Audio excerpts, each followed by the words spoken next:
그러면 나중에 이제 직원이 고용노동부에 네. 이런 것도 진정을 넣는 경우 있었나요? 진정을 넣는 경우 당연히 있죠.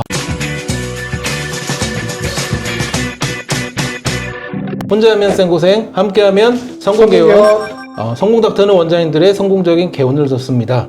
저는 성공닥터에서 병의원 세무 강의를 맡고 있는 나이스텍스 천정우 세무사입니다. 오늘은 이진우 노무사님을 모시고 임금과 관련된 이슈에 대해서 이야기 나눠보는 시간을 갖도록 하겠습니다. 안녕하세요. 안녕하세요. 네. 네, 안녕하십니까 원장님. 저는 영등포에서 노무법인 모두를 운영하고 있는 이진우 노무사라고 합니다. 네. 네. 노무사님, 오늘은 어떤 주제를 준비하셨나요, 대표님? 네, 오늘은 임금과 관련한 주제를 조금 준비를 해봤는데요. 아무래도 우리가 직장 생활을 하면 돈을 벌기 위해서 사실은 직장 생활을 하는 건데, 병의원에서는 여러 가지 임금과 관련한 이슈들이 생각보다 많이 발생하고 있습니다. 네. 그리고 연장근로 수당이라든지 최근에 휴일근로 수당이라든지 이런 부분들 임금과 관련한 이슈들이 좀 많이 발생하고, 직원들이 아무래도 예민하고 민감하게 생각할 수밖에 없는 주제다 보니까 여러 가지 임금과 관련해서 병의원에서 발생하는 이슈들을 조금 준비를 해봤습니다. 네. 그러면 연장근무 수당을 지급하는 데 있어서 흔히 말하는 연장근로는 몇 시부터 연장근로라고 하나요? 네, 근로기준법상의 연장근로는 하루에 8시간 또는 일주일에 40시간을 초과한 시간을 연장근로라고 하고 있는데요. 이러한 연장근로 시간에 대해서는 발생했을 경우에는 1.5배의 수당이 발생합니다. 그러면 연장근로 그 시간은 네. 그게 제한이 있죠?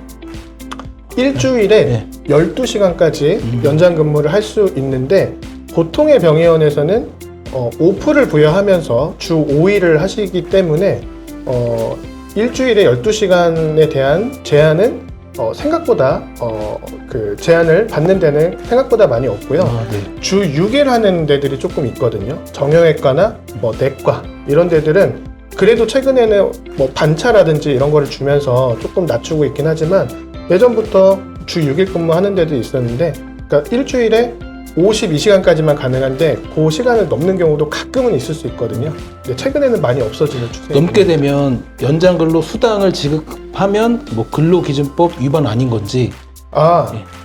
일단은 일주일에 52시간까지만 가능하거든요. 52시간까지만 가능한데 오버타임 수당을 주더라도 이 시간 자체는 넘으면 안 됩니다. 그렇죠. 네, 넘었다라는 것 자체가 법 위반이기 때문에 이 부분은 주의하셔야 됩니다. 네, 잘 알겠습니다. 자, 그러면은 직원들이 좀 일찍 출근해서 9시 출근인데 좀 일찍 출근해서 업무 준비 시간 있잖아요. 네. 그런 것들도 연장근로에 들어가는지 요건 저도 참 궁금하네요. 네.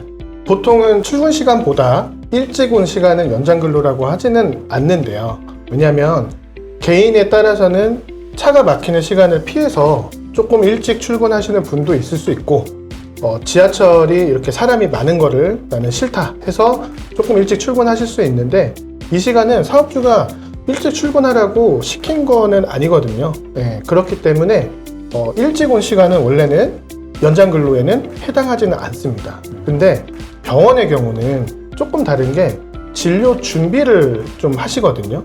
예를 들어서 9시가 진료 시간이다, 시작 시간이다라고 하면 9시 땡 출근을 하시면 유니폼 환복도 어렵고 환자분들을 받을 준비가 하나도 안 되어 있기 때문에 한 20-30분 정도 진료 준비를 위해서 일찍 출근을 하는 경우들이 대부분 거의 100%거든요. 그렇죠. 네, 그래서 이 진료 준비 시간은 아무래도 병원에서 원장님들께서 반드시 일찍 출근하라고 지시를 하는 시간이기 때문에 근로시간으로 인정될 가능성이 높습니다. 네.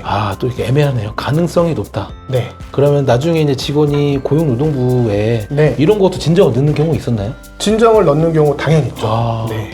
그러면은 진정을 넣어서 연장근무 수당 못 받았다. 출근 전에 업무 준비 시간 30분씩 매일 있었는데. 네, 맞습니다. 그러면 지급을 해달라라고 하면 지급해야 되나요? 지급을 해야죠. 지급을 해야 되는 상황인데, 우리가 보통 포괄임금제 형태로 연장근무 수당을 고정적으로 고정 월급에 포함시켜서 조금 지급을 하는 경우들이 있거든요. 이제 저희 같은 경우는 그렇게 세팅을 하는데 진료 준비 시간을 포괄임금제에서 고정 연장 수당으로 조금 집어넣어서 매달 월급을 주면서 그 시간에 대한 수당을 지급하는 걸로 법적으로 세팅을 조금 하고 있습니다. 포괄임금제. 네. 요게 굉장히 중요하겠습니다. 그러면 네, 맞습니다. 네. 이렇게 연장근로가 발생하면 별도로 연장수당을 지급을 해야 되는 게 맞죠? 맞습니다. 네. 보통은 점심시간은 근로시간에서는 빠지거든요. 제외가 되는데 실근로시간을 기준으로 예를 들어서 하루에 9시간 근무를 한다라고 하면 1시간의 연장근로가 발생하잖아요. 근데 이 1시간의 연장근로를 매달 체크를 해서 지급을 하는 병원은 없을 겁니다. 그렇죠. 네. 그래서 이 포괄임금제 형태로 고정월급에 이 1시간의 연장근로를 포함해서 지급을 하는데 다만 1일 9시간을 그러면 초과하는 시간에 대해서는 보통은 별도로 추가 연장 수당을 지급하시는 것이 좀 일반적이고요. 네. 또한 조금 전에 말씀드렸던 진료 준비 시간에 대해서도 근로시간에 해당하는지 여부에 대한 이슈가 있으니 포괄임금제 형태에서 고정월급에 포함시켜 지급하는 것이 아무래도 노무 이슈를 조금 더 줄일 수 있는 방법이고 이러한 부분은 노무사가 급여 세팅을 하면서 안내를 해주실 겁니다. 네. 저희한테도 원장님들이 이제 노무사님 미팅하기 전에 저희가 먼저 이제 원장님들하고 계약을 하니까 네. 개원 예정 원장님들 대상으로 네. 그러면 포괄임금제에 대해서 잘 모르시는 분도 계시지만 네. 하나 물어보세요. 네. 그럼 포괄임금제가 말씀해 주신 것처럼 연장근무 수당을 계산하는 데 있어서는 굉장히 유리한 것 같고 네. 이제 좀 더 구체적으로 포괄임금제가 어떤 거다 그거 네. 말고 네. 그래서 설명을 좀 해주시면 좋을 것 같아요. 네. 이 포괄임금제는 사실 예전부터 좀 많이 기업 쪽에서 많이 활용됐던 임금 제도인데 최근에 고용노동부에서 포괄임금제 가이드라인이 좀 나왔습니다. 26년 4월 달에 나온 가이드라인인데 여기에는 그 근로시간 관리를 잘하면 포괄임금제 계약을 하는 것을 인정하겠다.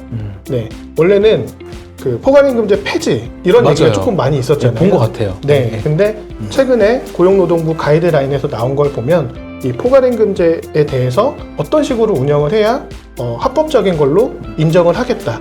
이런 내용들이 좀 있거든요. 그래서 이 포괄임금제의 의미 자체는 기본적으로 고정적으로 발생하는 연장근무 수당, 야간근로 수당, 이런 것들을 고정 월급에 포함시켜서 지급을 할 때 이 수당들을 지급을 다 한 걸로 인정을 하겠다. 이런 제도인데 얘가 인정이 되려면 근로시간 관리를 잘 하셔야 되고요. 그 다음에 이 그냥 금액만 쪼개놓는 거는 사실은 조금 안 되거든요. 그리고 그냥 예를 들어서 300만 원이 월급이라고 하면 이 300만 원 월급에 모든 것이 다 포함되어 있다. 이것도 안 되거든요. 저는 그렇게 보통 쓰지 않나요? 보통은 네. 쉽게 쓰려고 그렇게 네, 쓰는데 네, 네. 이 수당들을 어떻게 계산이 됐고 이게 몇 시간분의 수당인지를 정확하게 쪼개놔야 가능하다. 이렇게 조금 보셔야 될 것 같습니다. 이게 좀 잘 모르는 직원 입장에서는 약간 이제 오해가 있는 것 같아요. 포괄임금제를 회사가 선택해서 시행한다는 게 네. 뭔가 내 월급을 좀 줄이려고 네. 하는 거라는 좀 느낌을 좀 갖는 것 같아요. 네. 오해를 네. 하는 건.